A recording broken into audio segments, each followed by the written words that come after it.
the quarterfinals. Now on to the finals here. Getting ready to watch this unfold.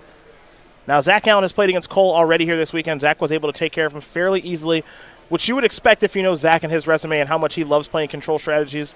And it could be a banner weekend for Team RIW Hobbies in general. Corey Burkhart, someone I know you know very well, worked with, good all-around guy. He just won Players Tour Phoenix, so congratulations to Corey, dispatching William Huey Jensen, the Hall of Famer, former world champion, and many other accolades in the finals. So Team RIW could have champions aplenty here this weekend in Magic, as these players will put their deck list underneath that SCG Tour playmat and get ready to do battle here in just a moment. We'll give them the green light, and we'll get our finals underway. And this could be a second team open win for the team of Fear, Jessup, and Allen this year. They won Columbus, that Team Modern Open, our first open of the year. That'd be very impressive stuff. Not only did Seder, Carlton, and Cunningham get through one of the top teams in the semifinals, but they did it without the benefit of having the play.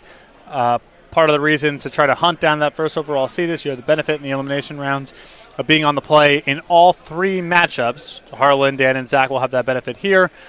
Seder, Carlton, and Cunningham, however, able to break serve in the previous match when they squared off against the second overall seed. Well, these players taking a look at their opening hands. Again, they'll be given the green light here in just a moment, and our finals will certainly be underway. And Zach Allen's going to kick things off with what he knows best, a Hallowed Fountain. Temple of Enlightenment, for Cole Cunningham, will allow him to scry during his first turn of the game. And that top card becomes the bottom one, so we're heading back over to Zach now. Field of Ruin, the draw. This is the Birth of Meletis, and this is a nice card, not so much for the overwall and the gaining of 2 life, but to guarantee that you hit your third land drop. Yeah, it's a little distribution of some stuff. I think it carries a lot more weight in matchups like Mono Red. Here you're not getting a whole lot other than a land drop for your trouble, but in the control mirror matches, often it comes down to the first person to miss their land drop is then under pressure to start either resolving their premium spells at inopportune times or discarding the hand size. Hitting your land drops in this matchup is so key, as it is in most mirror matches that are control-based, but especially in this one, because something like a Dream Trawler is not going to be that effective when both players have access to Shatter the Sky, as an example, and neither player really has that much counter magic. So I agree with you that Elspeth Conquers Death is a big deal, but it's also those 3-mana Planeswalkers that are a big deal in Narset and Teferi. Right. I mean, those cards have defined control mirror matches pretty much since they've been around. Yeah. So Zach will get his 0-4 wall from the Birth of Meletis. And we know he's got a land to play in a Plains. The question is, does he have one of those Planeswalkers to play in Teferi or Narset? Or perhaps he'd like to leave up an Absorb. He'll play that Plains. And he will just pass the turn back. So we're going back over to Cole Cunningham now. Cole will get his own 0-4, and he'll draw. Temple of Enlightenment is his weapon of choice here. That top card will become the bottom one. And we're heading back over, it looks like, to Zach Allen now. On the end step, he's going to play Omen of the Sea. That'll resolve. He'll scry two and then draw a card, will Zach. Split the difference on the scry. New card coming, and he'll untap those 2 lands and draw another card, of course. And as Zach works his way through his 4th turn and resolves the Chapter 3 on the Birth of Meletis, gaining himself 2 life. Let you know, of course, that Sultai Delirium versus Bant Spirits, that's Dan Jessup against Liam Carlton, is underway. As is Demir Wurza against Azorius Control, Harlan versus Robert. When we have updates, we'll let you know. But for now, Zach's going to play a Castle Ardenvale, which is a key card in the mirror. It is slow to actually win the game, but it is a consistent source of pressure generating those 1/1 tokens. Right. It is something that places the burden on the other player to get onto the battlefield. It can do some work managing Planeswalkers. So it's unlikely that the game breaks that way, where it's just, 10 activations of Castle and you eventually win the game, but it does put a lot of quiet pressure on the other player to respond. Here's another copy of the Birth of Meletis. Zach gives that a thumbs up very, very quickly. I do want to point out one thing about Zach Allen as well. Last weekend, in Richmond, he did win our Standard Classic with Azorius Control. So he really, really feels comfortable playing this archetype. And, of course, Corey Baumeister, his team won the Team Richmond Open, and Corey was the standard player playing Azorius Control. So I think you've got a pretty safe argument to be had here that Azorius Control is the, at least for right now, the front runner in Theros from Beyond Death Standard. This is a copy of Chemist's Insight, a card that Zach is particularly fond of in combination with Dream Trawler. Yeah, 2 copies in his list. I think part of that is a concession to the fact that, you have a lot of Game 1 cards that are good against some people and not so good against others. And, Chemist's is a little bit of a hedge there at being able to clean up some of your bad Game 1 cards. It'll be a hollowed fountain there from Zach. He plays that untapped, takes the 2, and passes the turn back. Chapter 2 on Birth of Meletus has been read here by Cole. So he'll get himself another 0-4 wall.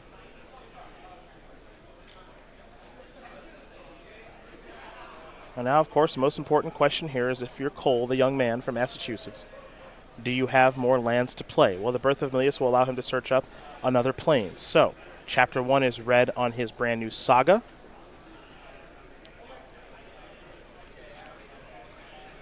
Yeah, I would say Zach has a slight edge in the construction list to list. He has 2, very close to the same list, but Alan has 2 copies of Chemist's Insight, where Cunningham has a 2nd and 3rd copy of Glass Casket. Yeah, and that's a big deal. Those are 2 very different cards in this matchup. Zach clearly wanting to give himself a leg up in the Azorius Control mirror with that Jumpstart card drawer.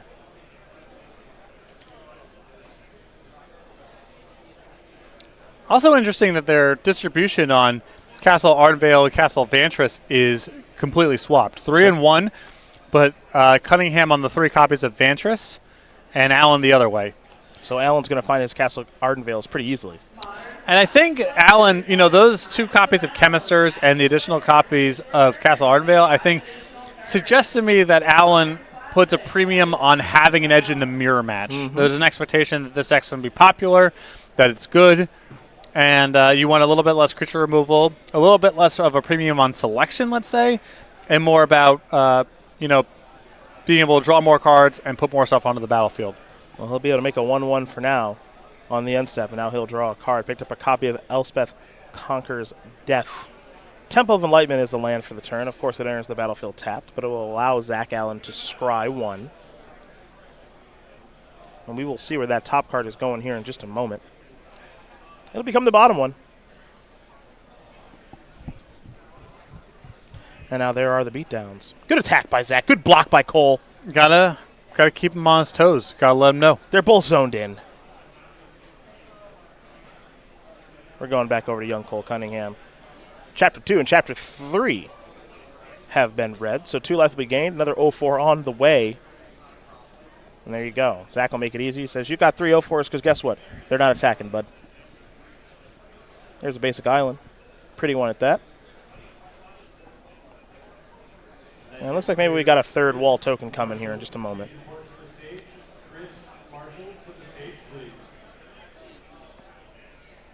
What do you think is the maximum number of those tokens we brought? We brought like 20. 20? Yeah, like I checked the box. Got plenty. A little overkill, but... better to be safe than sorry. That's right.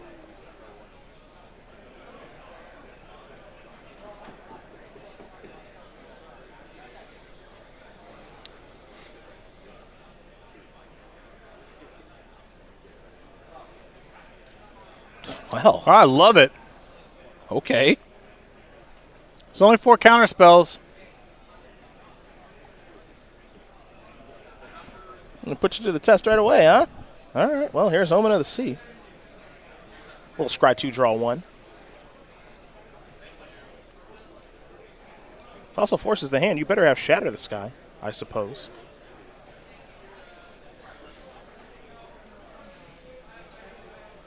I don't know. Against 2 copies of Omen of the Sea and the Castle, there is pressure on Cunningham to act first. No, I agree with that.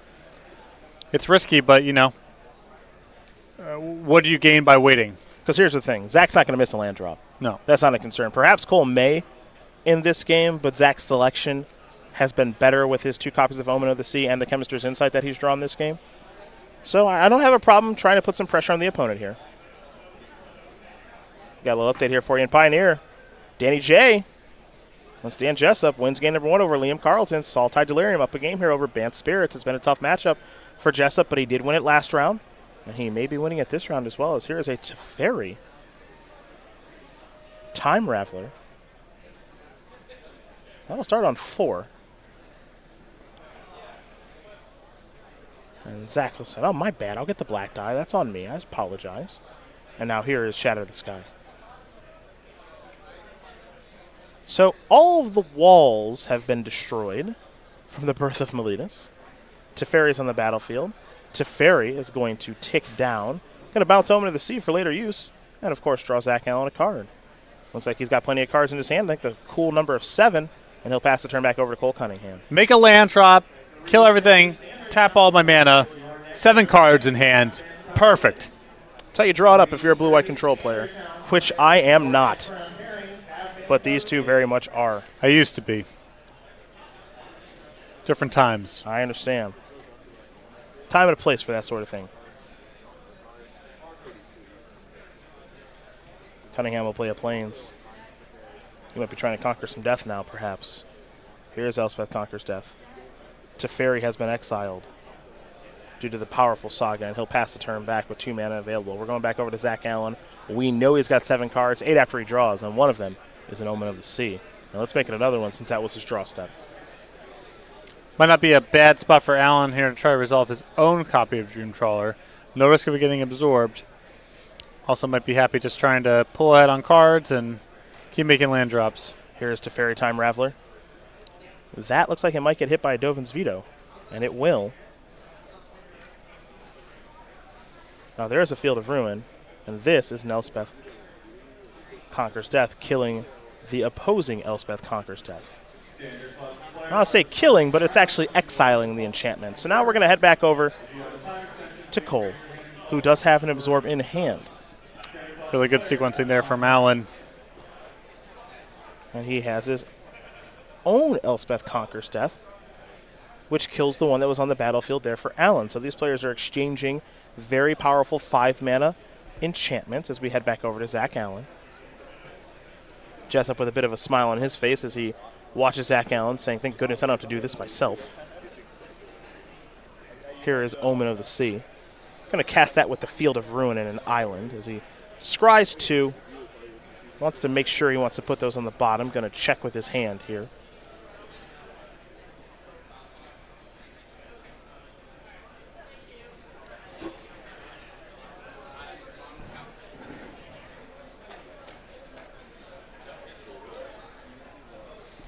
Well, these players, I believe, on 4 copies of Elspeth Conquers Death. Very, very, very powerful card. There's Castle Ardenvale. That's the draw.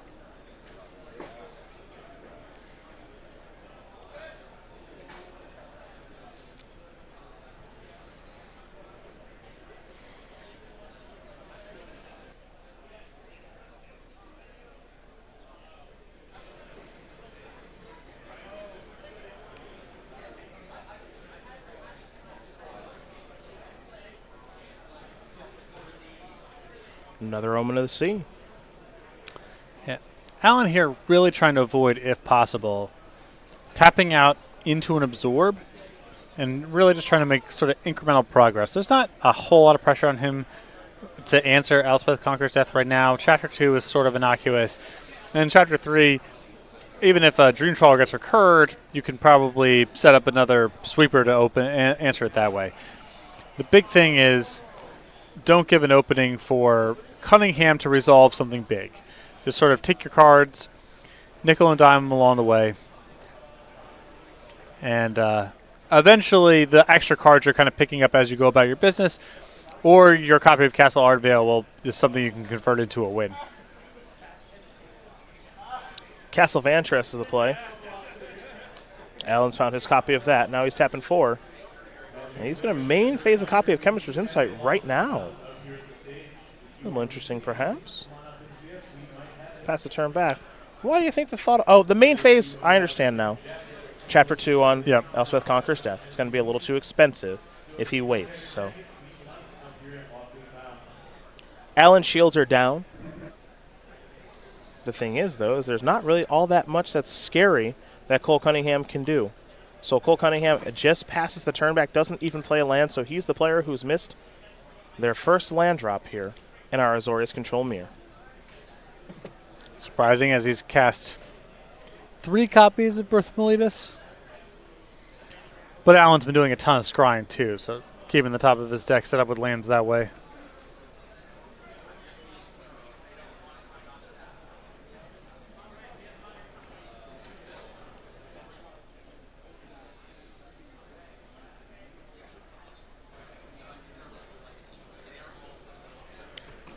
Dream Trawler.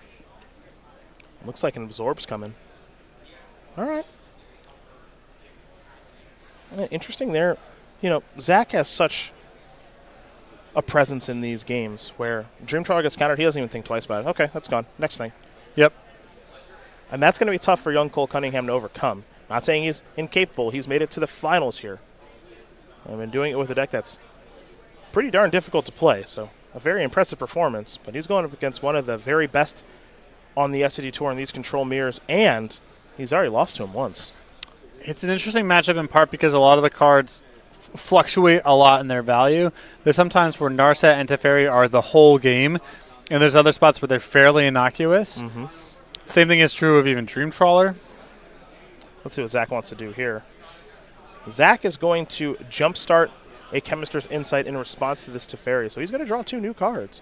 An island, let's make it 2 islands, and he is flooding out a little bit here. So Teferi's now on the battlefield. You do wonder how scary that is. Teferi's going to go down 2-1, not going to bounce anything. Cole will draw a new card. And he's still missing land drops, but what that means is that his hand is all spells. Yep, and with Teferi on the battlefield, it sort of blunts your need for additional mana in this spot specifically because your opponent really can't initiate a counter war with you. Mm-hmm. That's the spot where you really feel if you're bottlenecked on mana is you just can't play 2 spells or 3 spells even sometimes. But here, Alan's counter spells are completely shut off while Teferi Time Raveler's on the battlefield. And so there's less pressure on him from Cunningham's side to have all the mana in the world to be able to fight multiple fights. Zach is going to play a land for the turn. He'll go to Elspeth Conquers Death.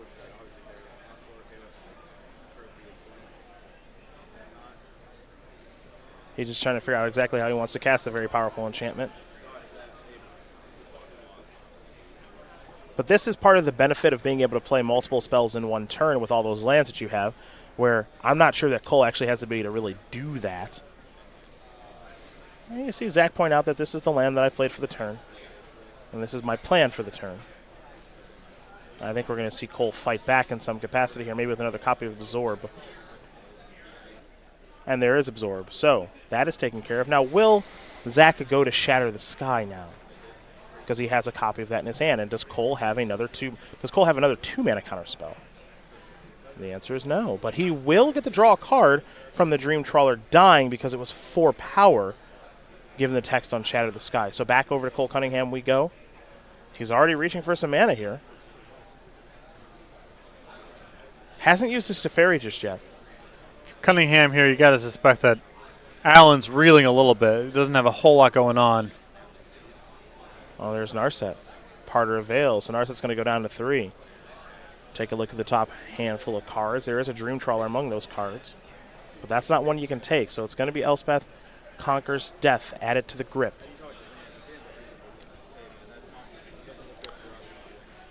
And this is starting to cinch in a little bit here on Alan. A lot of dimensions are being cut off. Those 2 Planeswalkers in conjunction really dominating blue mirror matches. Just locks out a lot of different cards, a lot of different options. Elspeth Conquers Death. The draw there is Castle Ardenvale. And I think we're going to see Zach pivot to start making creatures. To be able to start checking these Planeswalkers. Gotta get something on the battlefield. Gotta be threatening the Planeswalkers at least a little bit. Now, Zach's hand isn't incredibly powerful. I will note he does have 3 lands in his hand along with an Elspeth Conquers Death. But this is why these Castle Ardenvales are in multiples in his deck, for him to be able to make a pretty clean pivot to make 2 creatures each turn. It's at least a line of play. Yeah. No guarantee that it's going to be good enough here, but at least it gives him some hope of threatening the Planeswalkers. There's a new Narset there for Cole Cunningham. So his current Narset is on 1. very easy for Zach Allen to kill if he'd like. This is an Omen of the Sea. So, scry 2.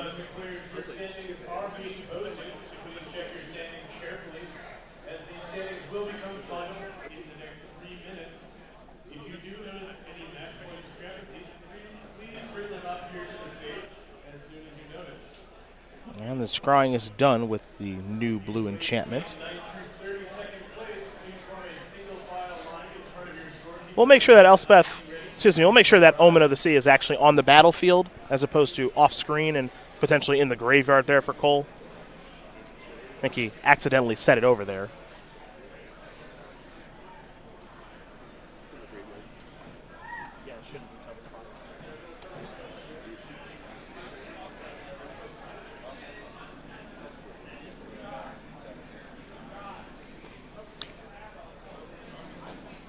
Problem solved. Field of Ruin going to go after Castle Ardenvale here by Zach. Yeah, and Allen trying to get back in this game by getting an advantage in terms of the Castle Ardenvale activation. He's at 2. This Field of Ruin is going to put Cunningham down to 0 for the game. Mm-hmm. This is his lone copy. And that's a substantial advantage there for Allen. Yep. And again, it shifts the burden on to Cunningham here to maybe try to resolve something.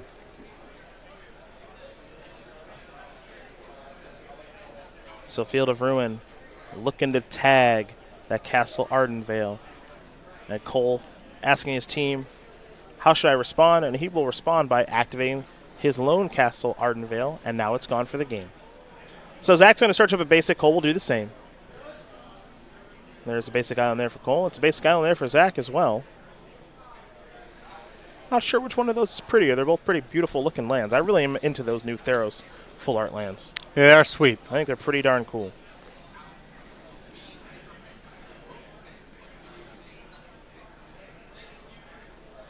But the old unlands are sweet too. It's tough to tough to go wrong here.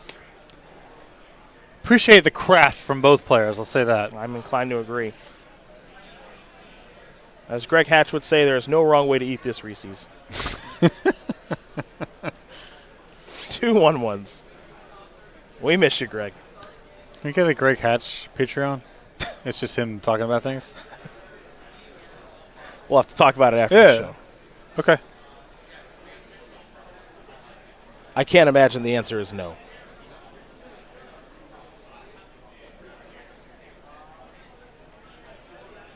Zach's going to go to Teferi now.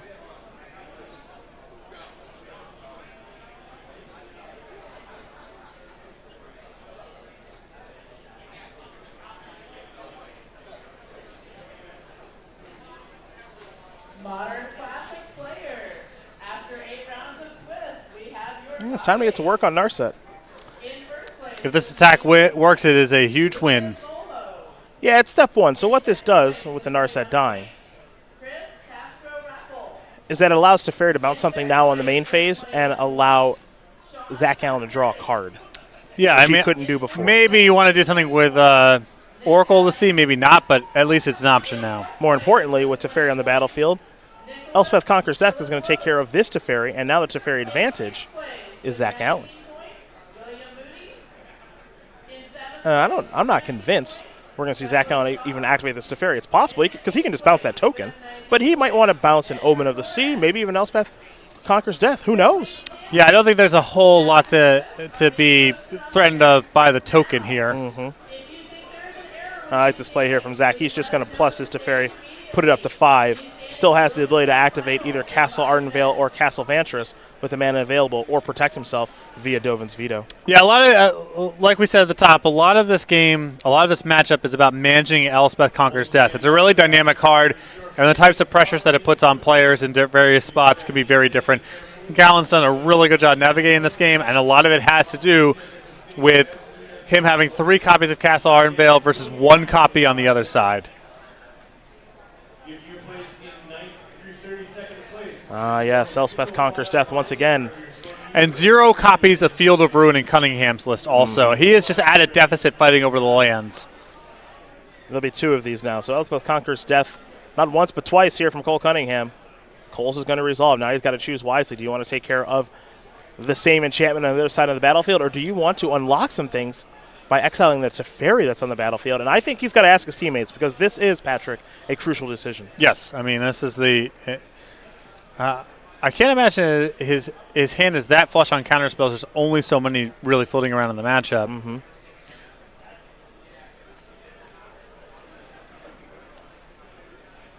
And it looks like Cole's going to take care of Teferi for good. So the Time Raveler is no longer on the battlefield. And now, at some stages in matchups like this, what you end up seeing more often than not is players actually tapping out. Tapping low or tapping out entirely. Well, there really just aren't that many counter spells in these decks. Cole Cunningham has a Dobin's Veto and 4 copies of Absorb. Allen has 2 copies of Dobin's Veto and 4 copies of Absorb. Mm-hmm. So your stuff is going to resolve pretty reliably. Anyways, it's just the flow of the game at this point is Cunningham is forced to act because of Castle Ardenvale. He's got to get ahead on the battlefield a little bit. Left to their own devices on an infinite timeline, Allen gets the better of it. The act of him tapping out or tapping low gives opportunities for Allen to resolve stuff on his own turn. And so these players are actually playing to the battlefield pretty proactively. Zach is going to go to Narset, Parter of Veils. He'll take a look at the top handful of cards. And we'll see what this selection is.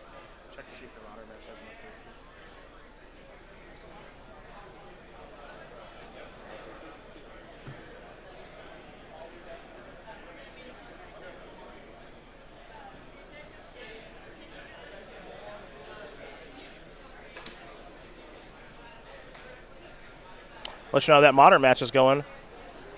Team Hollowed Fountain, that's the team on the right. With Azorius control, Robert is up a game right now over Harlan Fear playing Demir Wurza. Dream Trawler and a blue-white duel is what we're looking at here.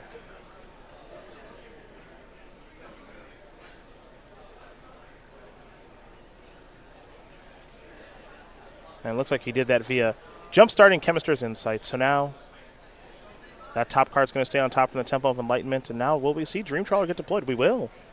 And that's his entire turn. That's all the mana. Yeah. That's everything. Tapped out, drew a bunch of cards, did some stuff again.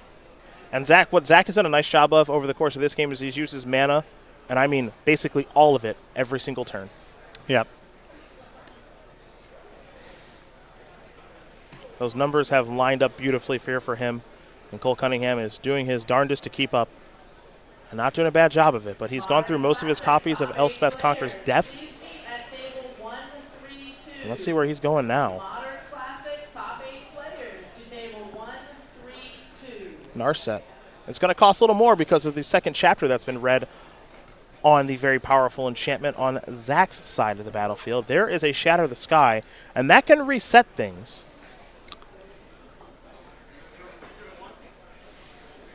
There is a Plains. Shadow the Sky is going to cost 6, and that's going to work. So everything is going to get killed here. Battlefield gets all cleaned up. But this is what Game 1 in the Azorius Control Mirror and Standard does look like more often than not.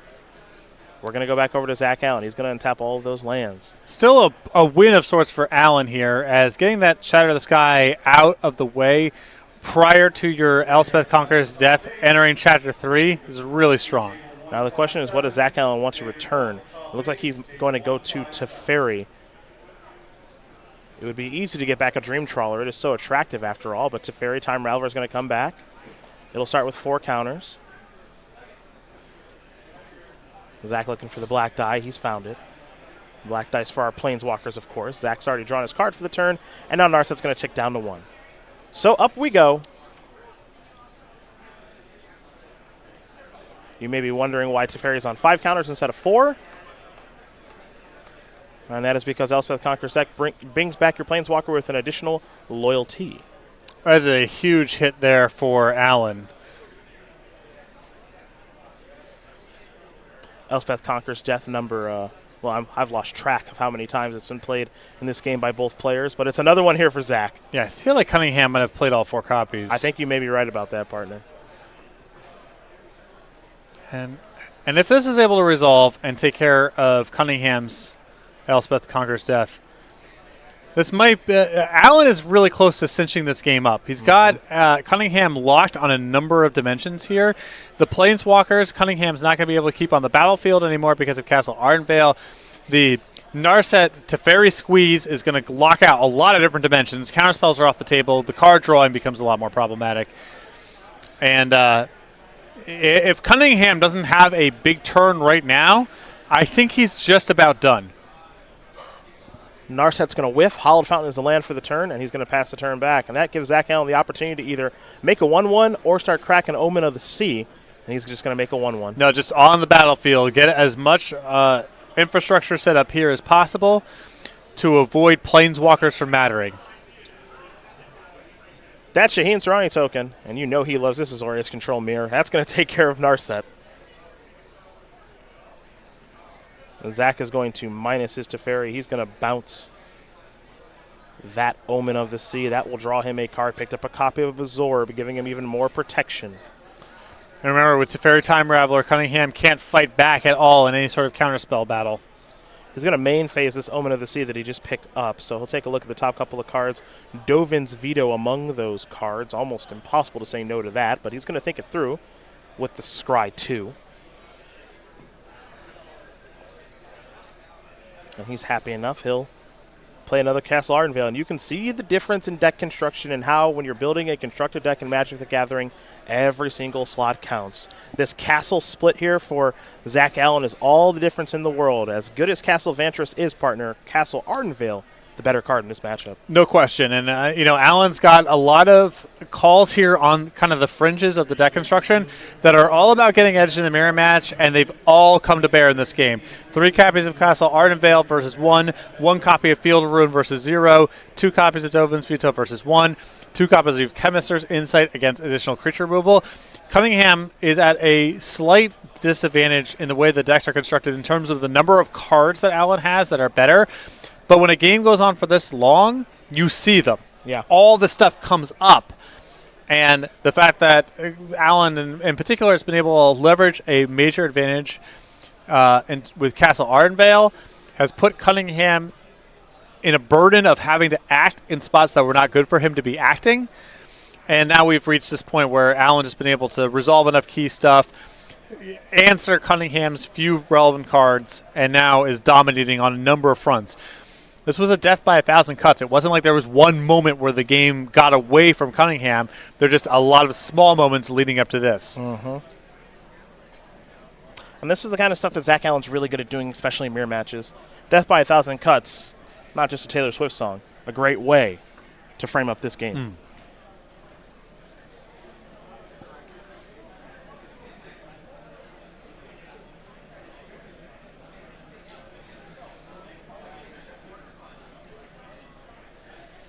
Zach's going to make a couple knuckleheads here. And it's funny because you would think, what's the big deal with all these 1/1s? How does this really add up? But it really does. The ability to check Planeswalkers. And, 31 life is a lot, but we'll get to that. Right. That's a arbitrary check mark after all the other damage has been done. Zach wants to get back a Dream Trawler with a Chapter 3 of Elspeth Conquers Death. Going to get a +1/+1 counter, of course. So Dream Trawler is a little bit larger. Teferi is going to plus. We're going to go after Narset. Narset's gone. Let's see what comes next.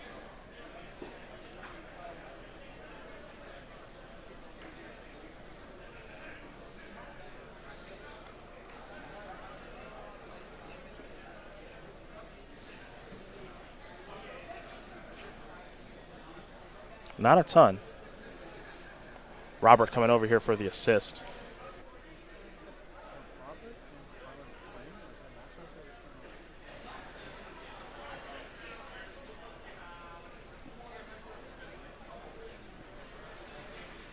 Here's Teferi.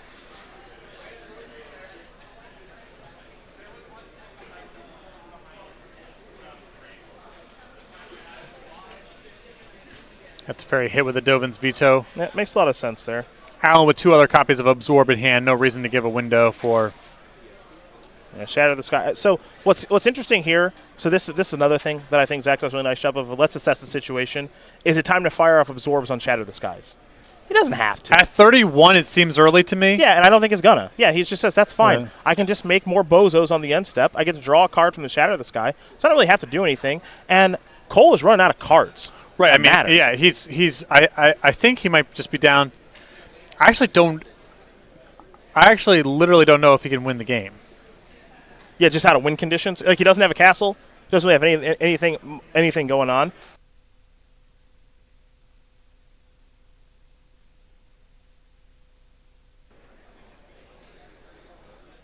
Yes, Robert's not the game. He should be playing.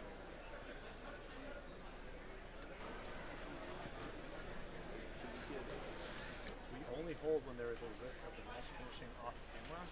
If they go to a game 3 and this is still going on, we could reassess, but in the time being, we should be playing.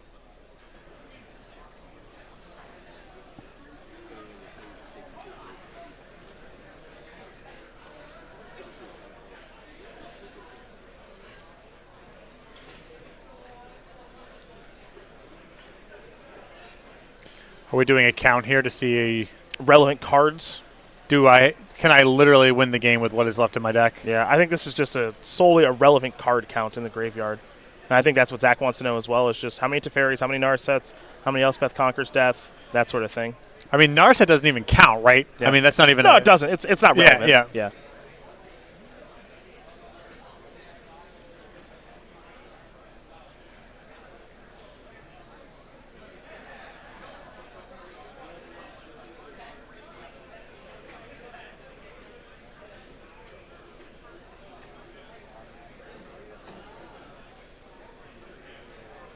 All right. Castle Vantris.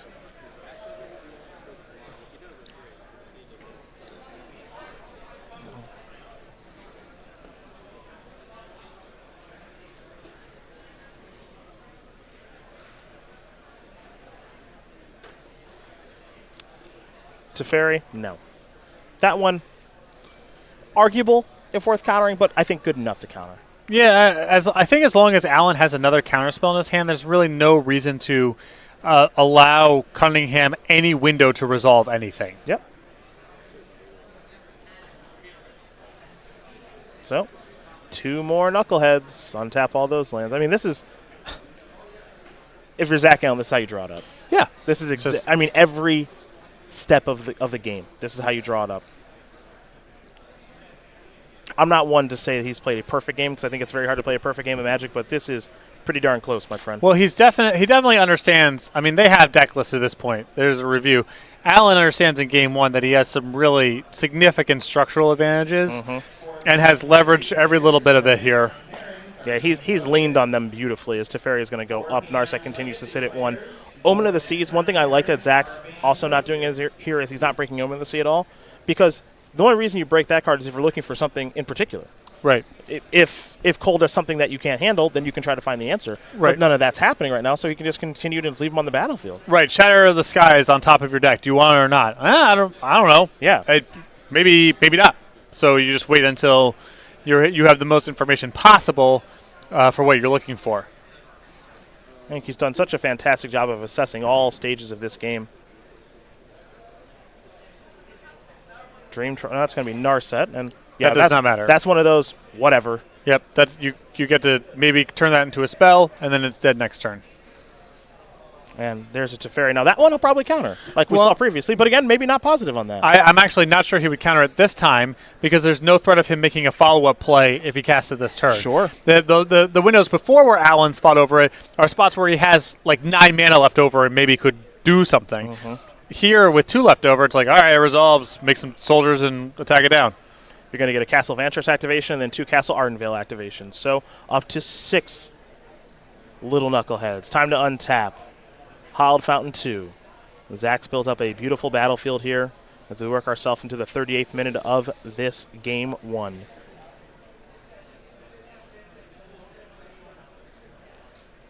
Here come the attacks. You'll get 3 there, 3 going upstairs. So Cole's going to fall down to 22. Zach still with at least 1 copy of Absorb in hand. Up to 7 goes to Ferry.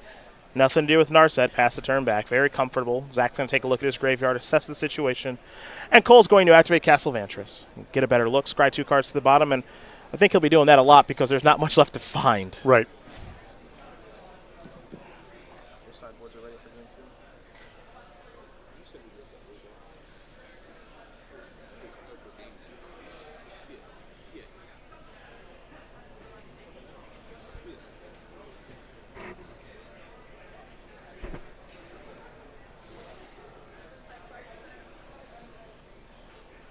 Cole wants to take a look at the graveyard. A lot can be learned here in this situation. For people watching at home, for Cole as well. Again, Zach is one of our very best control players on the SCG Tour, and he's gotten pretty surgical at this game about what matters and why his deck is built the way that it is. Yeah. So he'll make a couple more Shaheen Sarani tokens. And it's funny, too, because, and you probably know this from playing with Kajoran Outpost or some other cards, those 1/1s, they add up pretty quickly.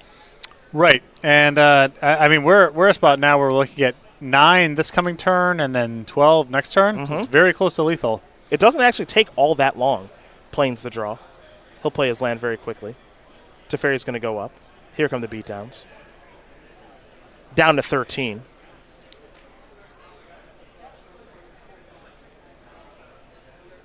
Yeah, Zach, I don't have to do anything else. Just go ahead. 3 mana. Teferi. Well, I'll fight over that one probably. We'll see. Yep, there's an absorb. 3 more life here for Zach Allen.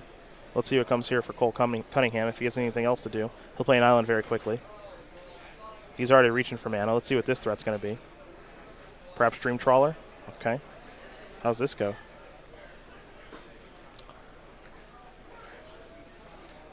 All right, Zach says I'll try to absorb this one. Yeah, and that's going to do it, folks. Zach Allen's going to win game number 1 here over Cole Cunningham, a masterclass in how to win a control mirror and why his deck is built the way that it is in this standard format. Those 3 copies of Castle Ardenvale playing a huge role, and that copy of Field of Ruin destroying Cole's puts him up a game in our finals. Just knew the deck lists, knew the advantages, and leveraged them perfectly. We are going to go now to Cole Cunningham. He's got 4 Devout Decree, 3 Mystical Dispute, 2 Heliod's Intervention, 2 Aether Gust, 2 Disdainful Stroke, another copy of Dovin's Veto, and a Sorcerer's Spyglass. What do we like here and why? The Dovin's Veto, the Disdainful Strokes, and the Mystical Disputes. I think you just kind of want more counterspells for this matchup. Mystical Dispute actually makes me a little bit nervous because that's the exact type of card with a shelf life here that won't go on forever, and maybe it's actually not good for the matchup. But the hard counters in Veto and Disdainful Stroke I like. Other side of things here for Zach. He's got 4 copies of Aether Gust, 3 Mystical Dispute, 2 Banishing Light, 2 Archon of Sun's Grace. Might want to try to get a little aggressive. 2 Devout Decree, a Dovin's Veto, and a Whirlwind Denial. Like the Dovin's Veto a lot here. Again, the Mystical Disputes are kind of... It's in that tough spot, right? They are good. They're going to be good in some counterspell battles, but their shelf life is limited, and these games go on for a long time. I don't mind the Whirlwind Decree necessarily. Archon of Sun's Grace. I'm guessing that is more supposed to be for the aggressive matchups, but it wouldn't surprise me if there was a conversion here and, just try to have a different dimension of combat here. Okay. I think it's probably not worth it from Allen's perspective to try to get aggressive here because he has such inevitability with the Castle Ardenvale advantage that he has, and there's nothing that Cunningham can really do to solve that post board. Well, those are your options there for both players. And game number 2 between them is going to be underway here in just a moment. You see the scoreboard. Danny Jessup has won his match here over Liam Carlton. That's Sultai Delirium up and done over Bant Spirits. Harlan Fear currently down a game against Azorius Control, and Cole Cunningham can say the same as he is down a game to Azorius Control as well. So, game number 2 about to be underway here. How do you think Cole gets back into this? Is there anything that he can do that's special here, or is he just at too much of a disadvantage just because of how the decks are constructed? It's tough because you would the way that you would want to address this sort of thing if you were Cunningham would be to find some way to be more aggressive, to speed up your deck, or to have more answers to Castle Ardenvale. And it really doesn't have anything to go in either direction besides, I suppose, one copy of Sorcerer's Spyglass, which is not the most reliable thing. So I don't really know how you solve it. I think there's a burden on Cunningham to be aggressive and play I would say, riskier Magic, because if the game just drags out, if it reaches its natural conclusion, it's very hard for him to beat Allen. He's got to muck it up a little bit. He's got to be faster. He's got to try to, not shorten the length of the game, essentially. Well, we're going to watch Game 2 unfold here in just a moment. You see Zach is conferring there with Danny Jessup, and we are going to very quickly, for the final time this week, and talk about Star City Games Premium, where you'll get exclusive content from Sheldon Menery, Jerry Thompson, Emma Handy, Paulo Vitor Damaderosa, Patrick Sullivan to my left, your right, even though you can't see him, and a whole bunch more over at starcitygames.com/join-premium. We've also got plenty of other goodies if you become a premium member, like 5% off of sealed products, 10% off of singles, and 15% off of supplies. Again, starcitygames.com/join-premium today. Only $7.99 a month. Get the best content for competitive Magic and a whole bunch more. And perhaps I got to have a little chit-chat with Zach Allen. Maybe it's time for him to take over the mantle of control enthusiast from Shaheen. That would be mean. You want a control mirror decathlon? Yeah. 10 matches. How about just versus video? We push out Ross and Corey, Shaheen, Zach Allen, blue-white control until there are no viewers left. Until they all leave the channel. Just blue-white mirror match by the ages. Yeah. We do Kajeldor. We start with Kajeldor Outpost, Millstone. Oh, I like that. Actually, we start with the deck. Vintage Okay, the deck, yeah. Number one. Right. Okay. Every blue-white control deck in history. Onslaught block, blue-white control with Decree of Justice and Stifles.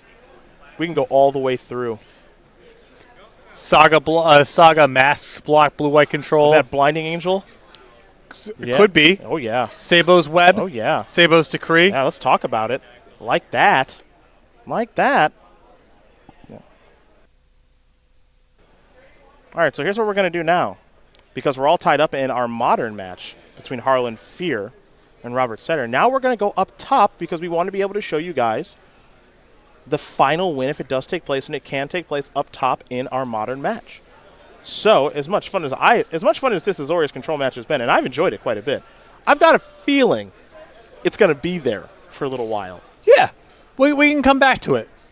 I've got an inkling it's going to be there for a little while. So Harlan Fear, Robert Seder, let's turn our attention to you. Demir Werza versus Azorius Control. Not to say that this one's going to go any quicker. Now we're passing out waters in the feature match area. Everybody get comfortable. That's right. Well, stay hydrated, Ross? Is that what you said? It's important. Oh, okay. Ryan letting me know over turf that it's fundamental to stay hydrated. It's big. Leads to a lot of wins, is what I've heard. I haven't found that. No? No? I haven't found that to be true. Okay. Well, I stay pretty hydrated now, and I can't beat any of these jokers. good to know. 20 years ago, when I was fueled by, in all caps, redacted. Yeah, sure. No one could touch me. Sure. Got it. I was one of those people at a tournament. I didn't eat. No. I didn't eat. Of course not. I didn't eat or drink anything. No. Just coffee. We stopped at McDonald's on the way. At the site, I didn't buy a thing. And then after, to the house. Right. To the Waffle House. Let's go. Or some other diner. I used to come home from PTQs and just puke. Well, and I always thought. I don't know if that's healthy. I always thought it must be because I'm stressed out. Okay. I'm playing these, I got a lot on the line relative to whatever it's at the time. Now looking back at it, I don't think that was true. No. I don't think it was stress. No, I can't say that's the best way to approach a tournament, but again, to each their own. No one could touch me, man. I understand. I was unstoppable. I heard you the first time. I understand. Do you understand that I just said I did. John Sani was the most dominant Northeast PTQ player, and then I came in, and you know who came in after me? No one. That was it. Got it. That was the end of there being a dominant PTQ player in the Northeast. You were the last one. You were the last guy. So in the past 15 years, there hasn't been anyone else. No, not worth mentioning. Not that I know. Who would it even be? You can't name them. You're kind of around. You can't name them. I couldn't even hope to try. Who would it be? Ben Hayes? I got it on my first try. Ben Hayes. Ben Hayes on my first try. I got it. Ben Hayes, I'll challenge him to a 10-match decathlon to be held all over New York, New Jersey, and Philadelphia. Okay. I'll let him know. Lobby of the Heralds. No. Basement of your move gate and neutral ground. You guys can settle this in your play design crash courses or whatever it is you do there. That horrible venue in Westchester next to the gas station. All the hits. You know them. Sure. You come find me. Here's a Thoughtseize. Stony Silence is gone. Celestial Purge, Opt, Lands is what's left over. Flooded Strand, Polluted Delta, and Mystic Sanctuary. Here for Robert, and you better get that bauble out there. Oh, yeah. You do not want that to get countered. Here's an Opt. You know Robert's work. Yeah. He's likely to snap off that. That one's liable to get mana leaked. Yeah, he's big into blue-white. So if you take a look at Robert's results page like we did earlier, you can Google Robert Seder MTG. You're gonna find It is awesome. You're gonna find a lot of Azorius control results. Oh yeah. He plays one way, and I respect it. It's a deep well. First through eighth, a lot of top finishes with Azorius control across many formats. That's a Scalding Tarn. This is a Nile Spellbomb. That'll resolve. Good thing we took out that Stony Silence. Otherwise, this hand would stink. Robert thinking about sacrificing a Flooded Strand, and he will. Robert pre-separates his graveyard. Snapcaster targets other. Respect. Yeah. I got a lot of respect for Seder's game. Yeah. Might not seem, because it's different sides of the spectrum or whatever. But I like watching, as I called them before, the Street Fighter 2 characters. The people with they got the one move, Yeah. 100-hand punch. 100 hand. Or 100-hand slap, I suppose. You're a Balrog guy. That's Balrog, yeah. Yeah, you're not an E Seder. Mm-hmm. Blanca, just sitting there spamming the electrocute button. That's right. Well, Don't touch me. Don't touch me. Don't touch me. Mana can Cryptic Command the draw. Yeah, of course. Yeah, see, he's saying how it's divided. It's pretty obvious why it's confusing. Why it is what it is. It's confusing here because the Nile Spellbomb, now it looks like maybe there's an exile pile and not, but not confusing for Robert. No. He knows what's happening. That's why he's here. That's a Polluted Delta from Harlan Fear. We're going to go back over to Robert. Robert will draw a Mystic Sanctuary, sacrifice the Delta. He'll get a basic island. 3 islands in the battlefield. The Sanctuary will be able to put an Opt back on top if he so chooses to.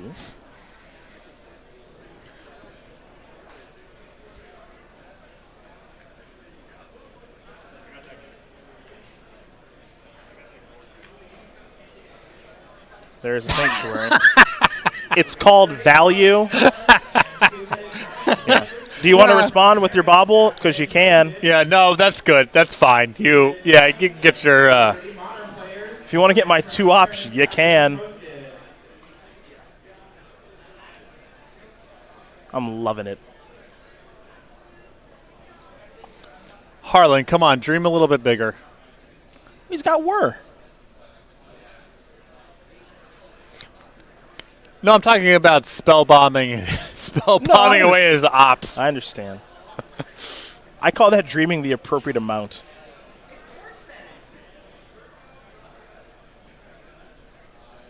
Got him. Got his Opt. Harlan's going to sacrifice 2 fetch lands.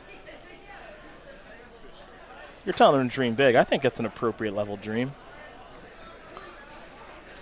You don't think you can do any better? No way. That's the best you I can don't do. think Robert's going to let him do any better. How about that?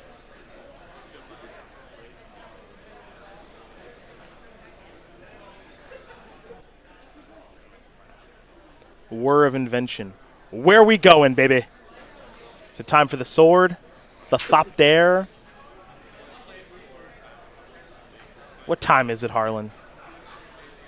Well, Seder is gonna just. He's going to Cryptic Command that. He says it's not time for anything. So let's head back over to Harlan here. Not going to let that one resolve. No.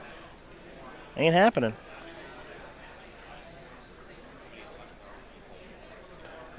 Harlan now going to shuffle his deck from the double fetch.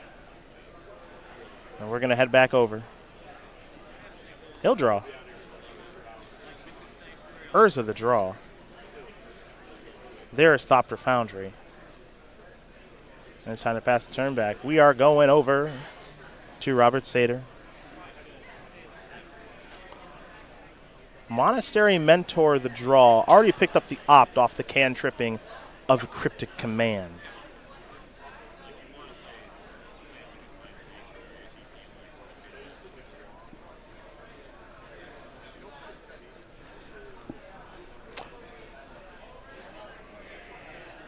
Is it time to go again?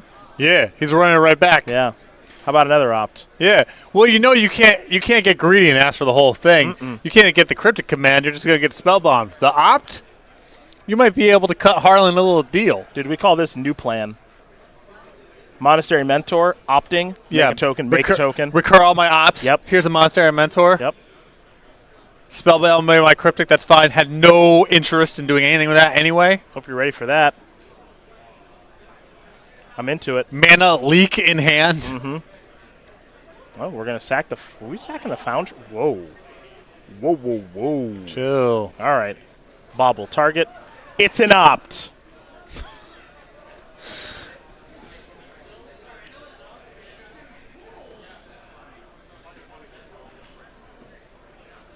Now where are we going?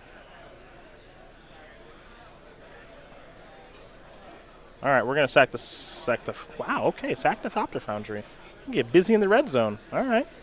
Gain a life, make a Nick Miller. Okay. Draw a card. Mystic Sanctuary. Draw a card. Sword of the Meek. Awkward. I guess it's time to suit up. All right, let's make it a 2-3 and get busy. It's time to start. I don't know. I guess it's time to start banging. Now I know you are a big fan of Mana Leak, and it is about to tag an Urza. Oh yeah. Listen, I'm listening. this Robert Seder guy. Yeah. If you're Harlan's spot, this dude's got a Mana Leak for sure. Oh yeah. He's waiting for you. He's waiting. My hand is nothing but ops and Mana Leaks. You do something, I'll Mana Leak it. You don't do anything, I opt. Find another Mana Leak. Ah, the whir looks like it's going on top. All right. No. This is about to get swatted in the third row, too. No. Bang! Make a monk token.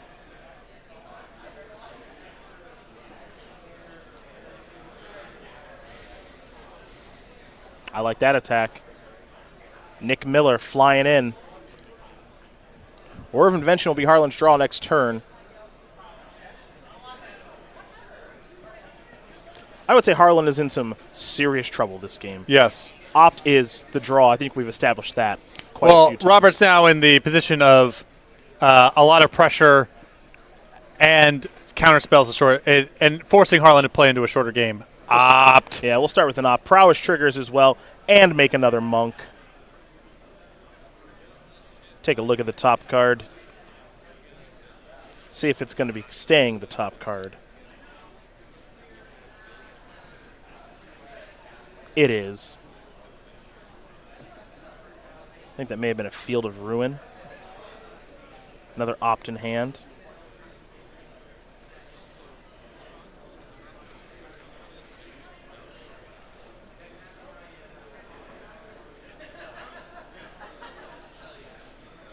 It looks like we might be firing off Field of Ruin right now. I don't know about that. Yeah, I don't know if are you cutting Harlan off of anything if you do that, I guess is the question. Slowed himself down a smidge. There's another opt. Another token. Oh, yeah. Take a look at the top card. Get a little look-ski-poo.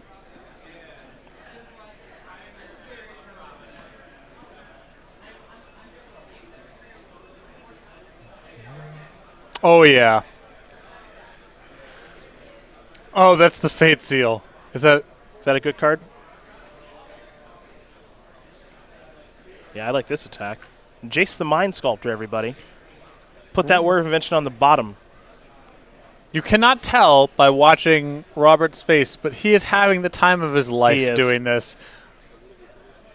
Archmage's Charm ain't it. That ain't it. Urza, make a construct, bounce it, beat you down.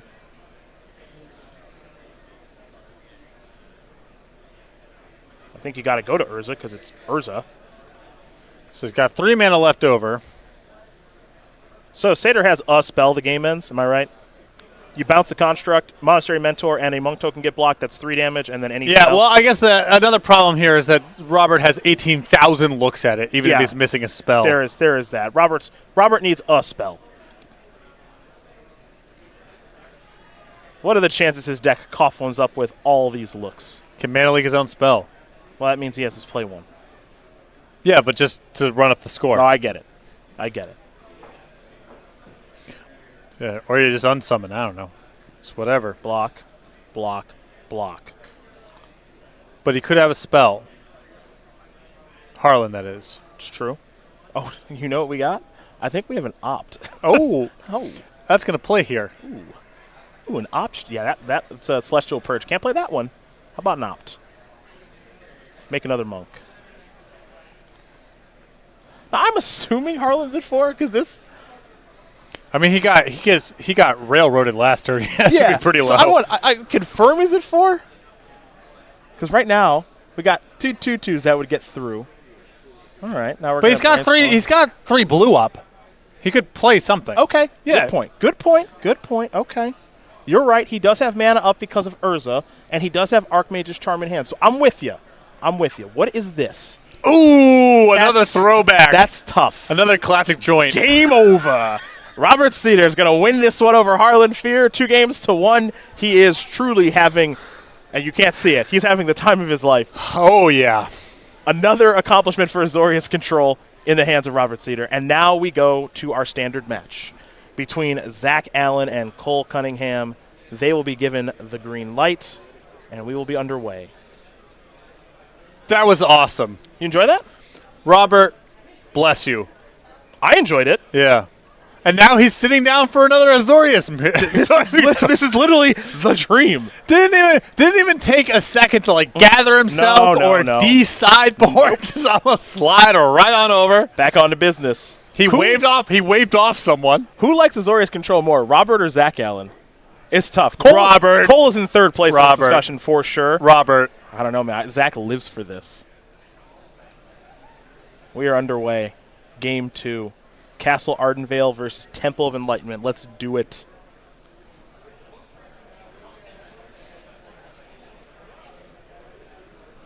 Your leans being Robert here. It's hard to say you're wrong, honestly, partner. It really is. Castle Vantris versus Island. Those are the land drop number 2 for each player. Now, I do wonder. You sideboard out Birth of Meletus in this matchup, right? I mean, it depends how, part of your mana base you would describe it. It's probably the easiest thing if it's not like, I'm short a lane or 2 in the deck because I'm playing with Birth. Mm-hmm.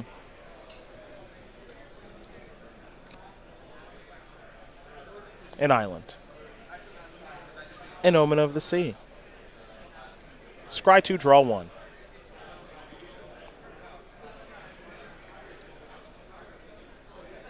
Plains. And now, Zach Allen's not going to have any difficulty hitting a land drop thus far.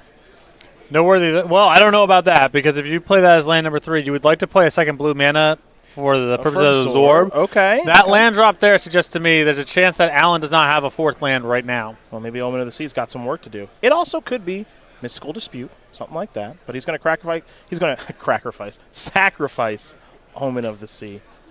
Well, keep. Yeah, quick, keep. Island. Let's get it down there, maybe. Don't shuffle the island around in your hand, Allen. We all know you drew it. No one believes you. Oh, wow. You got somewhere to go, bud? I'm just saying. Yeah? No one believes you. You got a dinner appointment? Got to shuffle it around. The Olive Garden doesn't take reservations. They'll bring you in any time. It's part of the appeal. I understand you want to act like something's going on, but it's not. Might be time for Chemist's Insight, perhaps. Well, Allen might be loath to discard the hand size here. It's true, too. If he's on the draw, hasn't made a play yet. Mm-hmm.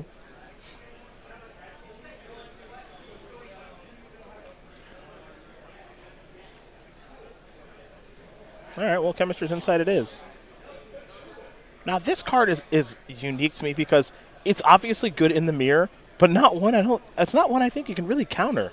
No. It's got jump start. You just got to let your opponent draw. There just aren't that many counter spells. Yeah. The only thing is if Cunningham is in a spot where he is potentially missing land drops and you're close to discarding a hand size, then you might just counter it because you're going to discard anyway. Gambit's Insight resolves Island and a mystery card drawn, and then Zach Allen will draw a card for his turn, of course. There we are.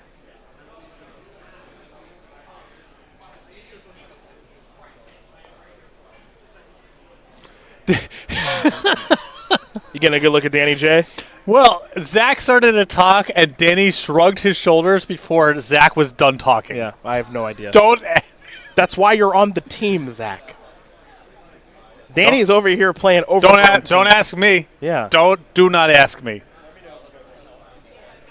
Dan's gonna leave. I think he's being a good teammate by staying. Because I would have left by now. Uh-oh, Harlan, Zach team up. Here we go. All right. Untapped, 18.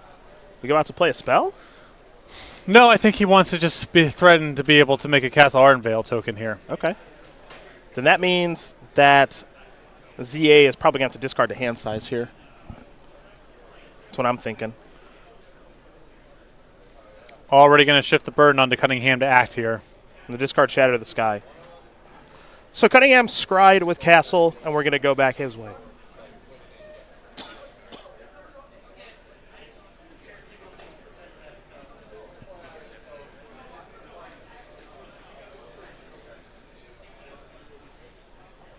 You think Robert's like, yo, can I just play this game? Can I just saddle in? Yeah. I love Azorius control. Narset time.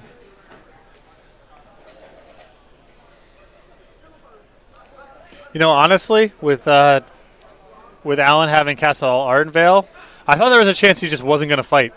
Yeah? Just let that go. Let's make a 1-1? Sure. You know, that if you make a 1-1 and attack the Narset, then if Cunningham wants to activate it a second time, then he loses the Narset. Yeah. Often part of the problem is they draw two, and there's still this ambient thing locking down your card drawing. It's a lot less threatening if you're actually getting the Planeswalker off the table for your trouble. Zach just played the land, passed the turn back very quickly. Omen of the Sea. Main phase. We'll do Scry 2, draw a card. This may have been Robert Setter's plan all along. 2 Azorius controls.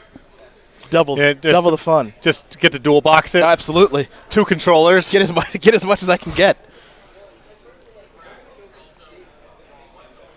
1 controller, 1 punch-out glove. Yeah, sure. There's an island. Split the difference on the scry. Cole Cunningham will pass the turn back. We're going back over to Zach Allen. Make a knucklehead. Get it started. And draw. Omen of the Sea. And this is tough. I mean, again, we're seeing a replay of what we saw in game number 1 where the details here in Allen's list are going to force Cunningham to act. It doesn't look like a lot of pressure. It isn't a lot of pressure right now. But Cunningham doesn't have an option other than to just start casting stuff. And the problem with all of this is, what are the cards that, if you're Cunningham, you can bring in? You can bring in Mystical Dispute, but Allen's passing with all of his mana. He can actually just pay for Mystical Dispute. You can bring in Disdainful Stroke. That's fine, too. But it doesn't help you in any of the counter wars because everything is 2 or 3. Mm-hmm. So you're just stuck with Allen saying, like, go, here's all my mana. Any battle Cunningham wants to pick on his own turn is probably not going to go very well. And then he just makes a token if you don't do anything good. Remember, it's 3-1, although Cunningham has found his own copy of Castle Ardenvale. But remember, he's only got the 1. And it got blown up by Field of the Dead last time. Yeah. Alan Field of Ruin. Another castle. Temple of Enlightenment for now. Scry 1.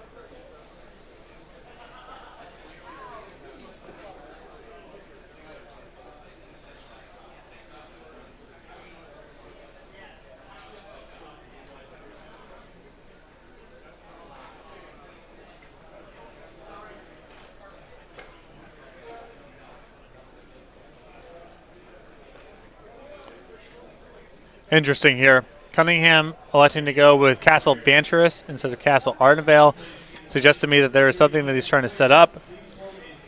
He does have one copy of Sorcerer's Spyglass in his sideboard. Maybe that's come in. Split the difference on the scry. Let's go back over to Cole Cunningham now. He'll untap all those lands. 7 of them on the battlefield. Main phase Omen of the Sea, perhaps? Yep. Not going to counter that, of course. So, scry 2, draw 1.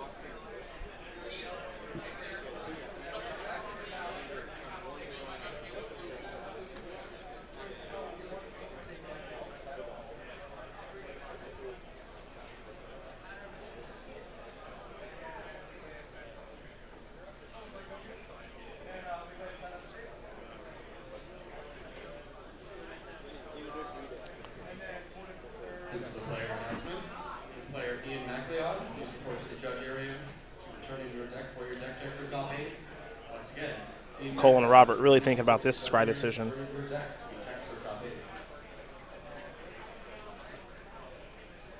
Splitting the difference. New card coming. Ooh. Missed the land drop. About the same time he missed it last game, too. Omen of the Sea. And again, you know, Alan just got his mana, drawing some cards. Probably make another 1-1. Yep. Yeah.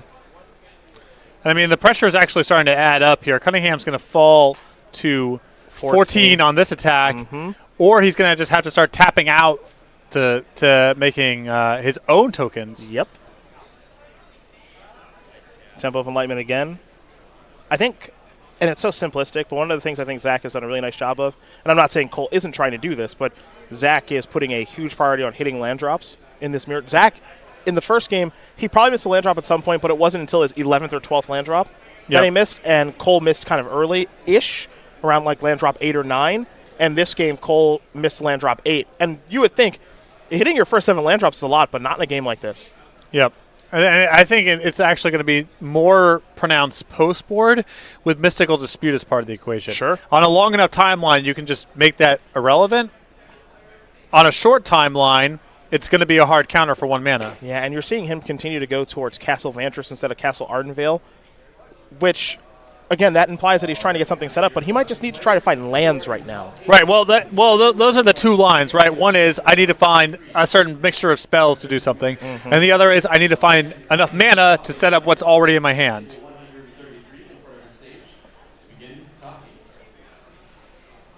But I just don't know how Cunningham solves like what's happening in this game, the tenor, and how repeatable all of this is. I suppose unless he has sided in and draws his 1 copy of the Sorcerer's Spyglass, it's really going to be the only way to slow this down. Yeah.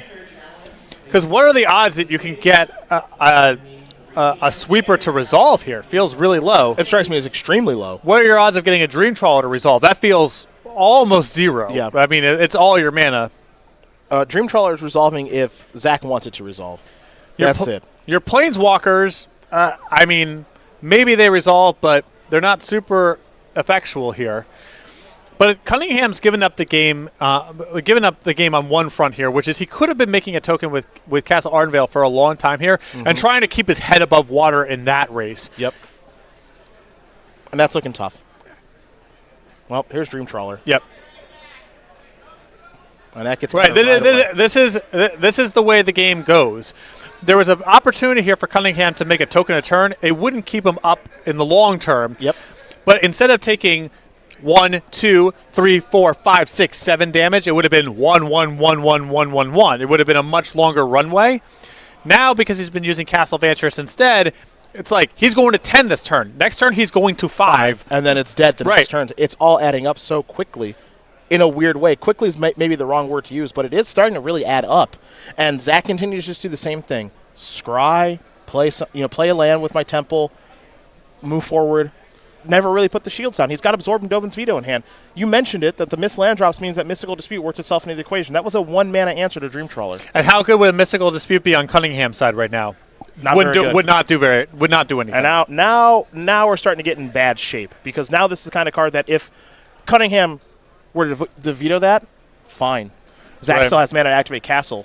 But if it resolves, even worse for Cole Cunningham. And look at the timing that Allen does this at. So let's say he plays a mystical dispute to answer your Teferi. You pay 3, it resolves, and you still have absorb, a hard counter for any follow-up the next turn. Allen could have availed himself of this line several turns ago, but decided to wait until a spot where he could dead mystical dispute, and even if it showed up, he would still be able to hard counter a follow-up spell, and the Teferi resolves, and then there's no counter war. It's just a one and done. There's Castle Vantress for Cole. He's got a 3-mana play. It's a Teferi of his own. And this is the kind of card that we saw Zach fight over in Game 1. Things were obviously different after sideboard, but Dovin's Veto is going to take care of that. I think as long as Allen has a hard counter in his hand, he should be fighting over that it. ain't resolving either, folks. Absorb is going to take care of that one, too. So a beautiful turn there for Zach Allen. Cole fell down to 8. Zach is going to untap all those lands, all those tokens. Teferi still on the battlefield. He'll draw a card. Picked up another copy of Teferi. And for as long as you and I have been doing these opens, my friend, rarely have we seen a team win multiple opens, let alone in the first 4 events of a year. Right. I mean, there is these decks in the Game 1 at least are maybe a half dozen cards different, but it's like Allen gets 6 of the best cards in the matchup at the expense of 6 blanks, and it is a deficit that Cunningham cannot correct post-board either. And Allen has the deck lists. He's playing with very close to full information and has just picked Cunningham apart surgically in these 2 games. Yeah, there's an attack for 4.